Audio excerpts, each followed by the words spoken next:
Food haul ba kamo? Tara sa Binondo. Napapanood ko lang to sa mga vlogs. Ngayon gagawin ko na. Challenge nga namin ang aming mga sarili na tikman ang mga sikat dito sa Binondo.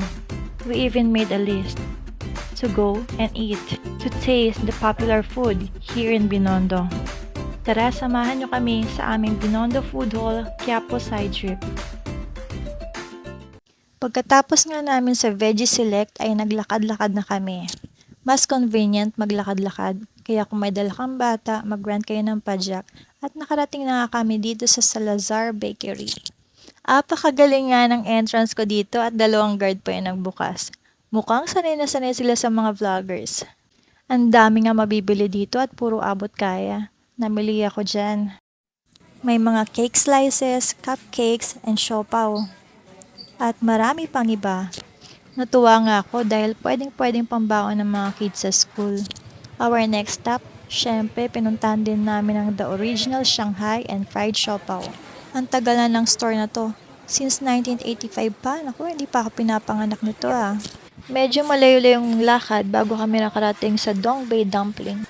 Napanood ko sa ibang vlog, dati raw silang nagpapadine-in, pero simula na nag-pandemic, puro takeout na lang. From Salazar's. So dahil hindi pwede mag-dine-in sa Dongbei, umupo muna kami sa gilid at magte-takeout kami. Doon na rin kami kakain. Pahinga na rin namin to sa layo ng nilakad namin. Apakainit nga ng dumpling. Nagkapaso-paso nga ako dyan dahil bagong luto talaga nilang binibigay. Last stop namin tong Engbitin na maliit na store. Dumaan kami dito para mag-take out ng lava paw and also yung ube nila na best seller daw.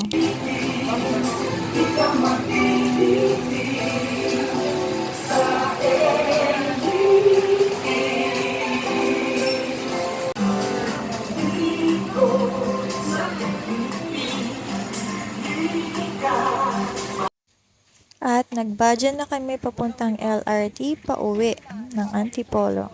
Apakasaya nga na experience namin na to. Masayang kasama ang pamilya pero masaya rin kasama ang mga kaibigan.